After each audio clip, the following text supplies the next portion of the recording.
આ યોગને કરી શકે છે. કારણ માનો કે મૃત્યુ કોઈનો આવે અને બીમાર માણસ હોય,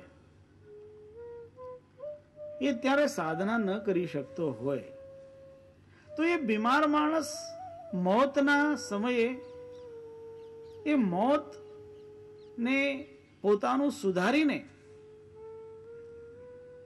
આ માનવ જીવનને સાર્થક કેવી રીતે કરી શકે?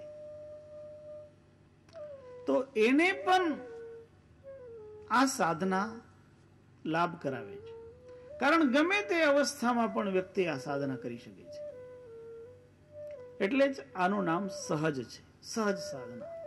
અહીં સુધી કે કબીર સાહેબની વાણીમાં આવે, અમારા સંતો પણ એનો ઉલ્લેખ કરતા હોય, બેઠે ઠાડે પડે ઉતાન, બેઠા બેઠા, ઊભા ઊભા, સૂતા સૂતા, દરેક અવસ્થામાં આ સાધના સંભવ છે. અને આ સાધનામાં જે મંત્રનો પ્રયોગ થાય, એ મંત્રનો ઉલ્લેખ પણ અહીં સદગુરુએ કર્યું છે. અને એને આપણે જે લોકો સંધ્યાપાઠ, જે ભક્તજનો સંધ્યાપાઠ વાંચતા હોય, પાઠ કરતા હોય, એમાં આવેલી સાખીઓમાં બહુ સ્પષ્ટ કર્યું છે. શ્વાસ શ્વાસ में नाम ले, श्वास श्वास में नाम ले, वृथा श्वास मत खोय, ना जाने यह श्वास को आवन होय न होय. श्वासा की कर सुमिरणी, कर अजपा को जाप, परम तत्व को ध्यान धर, सोहम आपो आप. सोहम पोया पवन में, बांधो सुरत सुमेर, ब्रह्म गांठ हृदय धरो, यही विधि माला फेर. આ માલા ફેરવાની રીત સદગુરુ કબીર સાહેબે કહી છે. કારણ આપણે જે હાથમાં માલા લઈને ફેરવીએ, એ માલા તો આપણને સમય આવે મૂકી દેવી પડે છે. અને ઘણા તો માલા તો કરમે ફિરે, જીભ ફિરે મુખ માહી, મનવા તો 14 ફિરે, સો તો સુમિરન નાહી. કબીર સાહેબ કહે કે એ તો સુમિરન નથી. માલા હાથમાં ફરતી હોય, જીભ મુખમાં ફરતી હોય, અને આ મનીરામ છે એ બધી જગ્યા મંજીભાઈ દોડ્યા કરતો હોય, તો કહે કે એને સ્મરણ નહીં કહેવાય. એટલે કહે કે એવી રીતે માલા ફેરવાની હોય તો કઈ છોડી દે. કર કા મન કા ડાર દે, મન કા મન કા ફેર, માલા ફેરત જુગ ગયા, ગયા ન મન કા ફેર. આવી રીતે માળા ફેરતા ફેરતા તો જુગ એટલે જન્મો જન્મ ગયા, પણ એનાથી કઈ ફાયદો નહીં થયો. તો કે હવે કરકા મનકા એની ચિંતા કરવા કરતા મનકા મનકાની ચિંતા કર. મનના મનકા ફેર. અને મનના મનકા તો તમે ગમે તે અવસ્થામાં બેઠા હોય ને તો ફેરવી શકો છો. તમે દુકાન ઉપર બેઠા હોય તો એ ફેરવી શકો. જે ખેડૂત હોય ને હળ હાંકતા હોય ત્યારે પણ ફેરવી શકે. કોઈ ચાલતા ચાલતા, ફરતા ફરતા, મોટર ડ્રાઈવ કરતા હોય ત્યારે પણ નામસ્મરણ તો કરી જ શકે.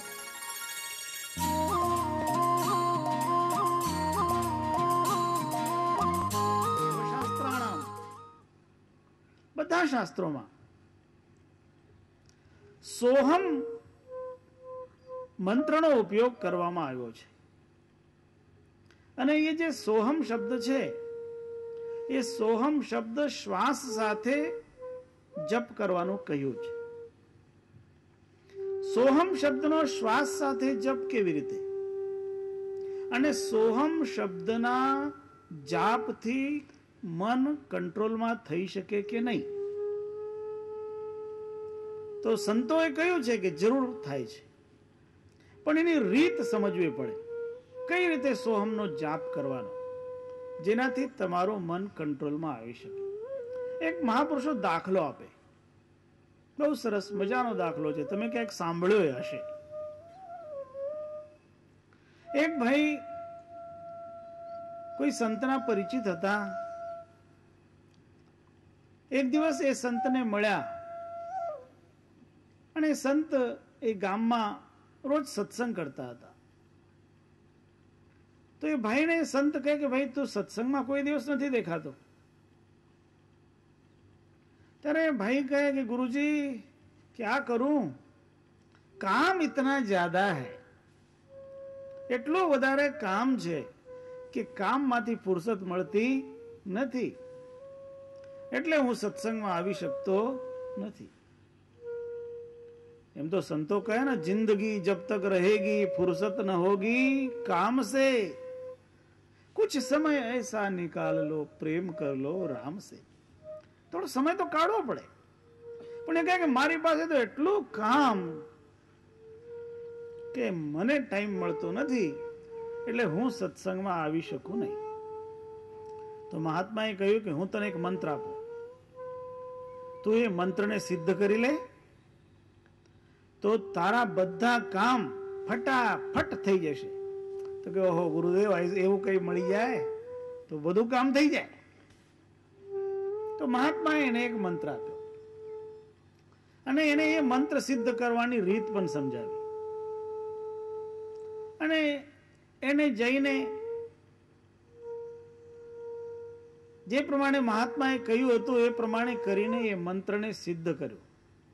જે દિવસે મંત્ર સિદ્ધ થયો તો એની આગળ એક ભૂત પ્રગટ થયો અને ભૂત એને કહે કે ભાઈ હું તારા બધા કામ કરવા માટે આવ્યો છું, તું જે કઈ કામ કહીશ એ હું કરીશ, પણ મારી એક શરત છે, ઓન વન કન્ડિશન. કામ બધા કરું પણ એક શરત છે, જે દિવસે તું મને કામ નહીં આપે તે દિવસે હું તને ખાઈ જઈશ. આ મારી શરત. તને મંજૂર હોય તો તારી સેવામાં રહું. તો એ માનવી વિચાર કરે કે મારી પાસે તો એટલા કામ છે એ કોઈ દિવસ કામ ખૂટશે નહીં.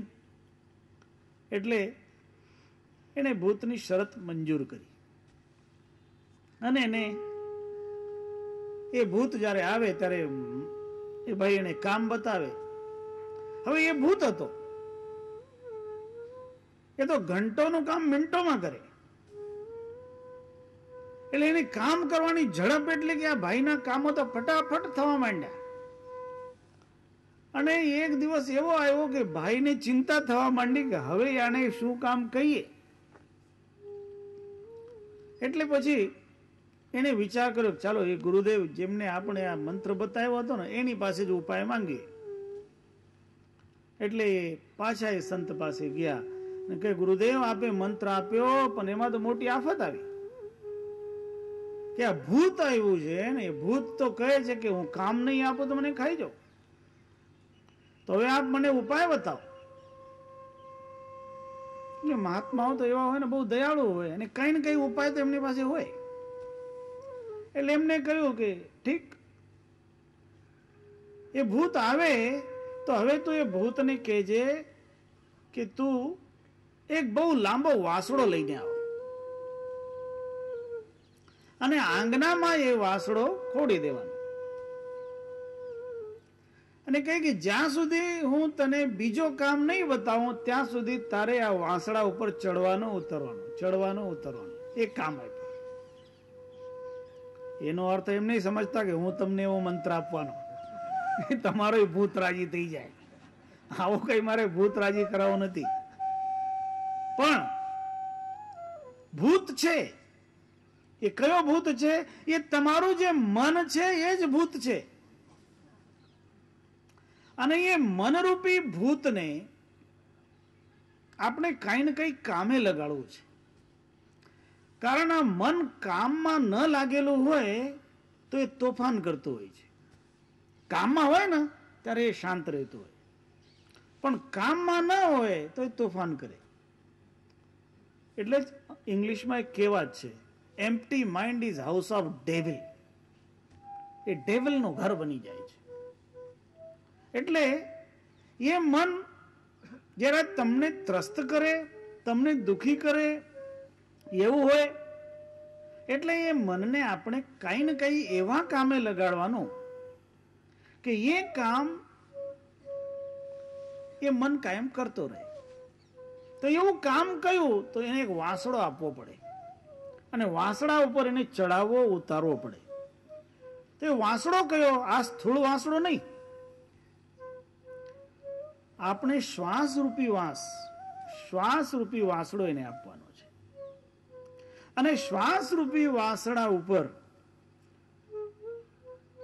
આ મનને ચડાવવાનું ને ઉતારવાનું, એટલે મનને અંદર મોકલવાનું ને બહાર કાઢવાનું.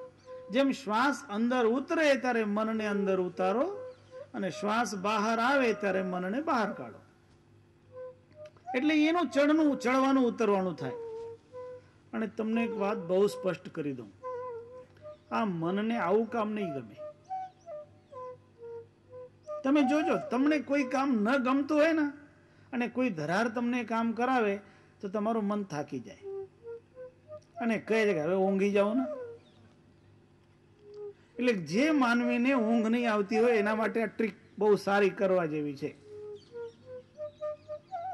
જેને અનિદ્રાનો રોગ હોય, એને એ રોગમાંથી મુક્ત થવું હોય તો આ જે અમે યુક્તિ બનાવીએ, યુક્તિ કરે એટલે અનિદ્રા દૂર. અમારી પૂરી ગેરંટી છે. એટલે એને શું કરવાનું હોય? મનને જે ન ગમતું હોય એ કામ એને આપવાનું. તમારા મનને કોઈ કામ ગમતું હોય ને એમાં તમારું મન લાગેલું હોય તો તમે તો આખી રાત ફિલ્મ જોતા જોતા કાઢી નાખો. કારણ ફિલ્મ જોવામાં તમારું મન લાગતું હોય તો આખી રાત નીકળી જાય. પણ જે કામ મનને ન ગમતું હોય ને એ કામ આપણે એને આપીએ ત્યારે એ મન વિશ્રાંતિ ગોતે છે અને એટલે એ મન શાંત થઈ જાય છે. તો મનને શાંત કરવું છે, મનને નિયંત્રિત કરવું છે, તો એટલા માટે જેમ સદગુરુ કબીર સાહેબ કહે છે, શ્વાસ શ્વાસ મેં નામ લે, શ્વાસ શ્વાસ મેં નામ લે, વૃથા શ્વાસ મત ખોય, ના જાને યહ શ્વાસ કો આવન હોય ન હોય. કારણ આપણને ભરોસો નથી આ શ્વાસનો. એટલા માટે કબીર સાહેબ કહે કે આપણને દરેક શ્વાસમાં નામ લેવાનું. પણ અહીં તમને બીજું કારણ કહું તે એ કે આ મનને નિયંત્રિત કરવા માટે પણ શ્વાસમાં નામ લેવાનું. અને જે મનનું નિયંત્રણ શ્વાસમાં નામ લેવાથી થાય અને એના માટે જે મંત્ર વપરાય એ મંત્ર છે સોહમ. અને જે સોહમ શબ્દ છે એ સોહમનો અર્થ શાસ્ત્રોમાં તે પ્રમાણે આપેલો છે કે સો એટલે પરમાત્મા અને હમ એટલે જીવાત્મા. હવે એની જે ધારણા છે, જેવી રીતે વ્યક્તિને આ મંત્રનો જાપ કરવાનો છે એ કેવી રીતે? સો અર્થાત પરમાત્મા, સો શબ્દ સાથે વ્યક્તિ શ્વાસ અંદર લે અને હમ શબ્દ સાથે શ્વાસ બહાર કાઢે. એનું કારણ સો અર્થાત પરમાત્માને અંદર ઉતારવાનું અને હમ અર્થાત અહંકારને બહાર કાઢવાનું. જે અહંકાર છે જીવનો, એ હું કંઈક છું, એ જ એને રખડપટ્ટી કરાવે છે. એટલે હું પણ એનું બહાર નીકળવું જોઈએ. અને જ્યારે એનું હું પણ બહાર નીકળે અને અંદર પરમાત્મા સ્થાપિત થઈ જાય તો એની સાધના પૂરી થાય. એટલે સો શબ્દ દ્વારા શ્વાસ અંદર જાય, હમ શબ્દ દ્વારા શ્વાસ બહાર નીકળે. એવી રીતે સોહમનો જાપ કરવાનો. અને એ દરેક વ્યક્તિ કરી શકે છે. આને કરવા માટે તમારે કઈ સિદ્ધાસન, બદ્ધ પદ્માસન આવા કોઈ બહુ આસનો કરવાની જરૂર હોતી નથી. તમે જે સ્થિતિમાં હોય તે સ્થિતિમાં તમે કરી શકો છો. એટલે કબીર સાહેબનું જ્ઞાન છે ને એ સહજ જ્ઞાન છે. એટલે કબીર સાહેબ જે ઉપદેશ કરી રહ્યા છે એ પણ સહજમાં છે. જે તમે સહજ રીતે કરી શકતા હોય એ જ શ્રેષ્ઠ. અને એવી રીતે સદગુરુ કબીર સાહેબ આપણને બિલકુલ સહજ સ્થિતિને સમજાવી રહ્યા છે. વેદાનામ સર્વશાસ્ત્રાનામ સોહમ સ્યાત સારભૂતકઃ. એ સોહમ એ બધા વેદોનો શાસ્ત્રોનો સાર છે ને, એનો તમારે ઉપયોગ કરવાનો છે. પણ એક વાત ફરી યાદ રાખજો, એ સોહમ તમને તમારા મનને સ્થિર કરવાની ક્ષમતા આપે. પણ મન સ્થિર થયો,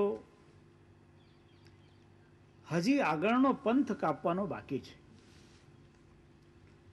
એમ તો તમારું મન સ્થિર થઈ જાય એના માટે જ તમને ઘણી સાધના કરવી પડે. પણ તમારું મન સ્થિર થયું સમજો આટલી સાધના કરતા,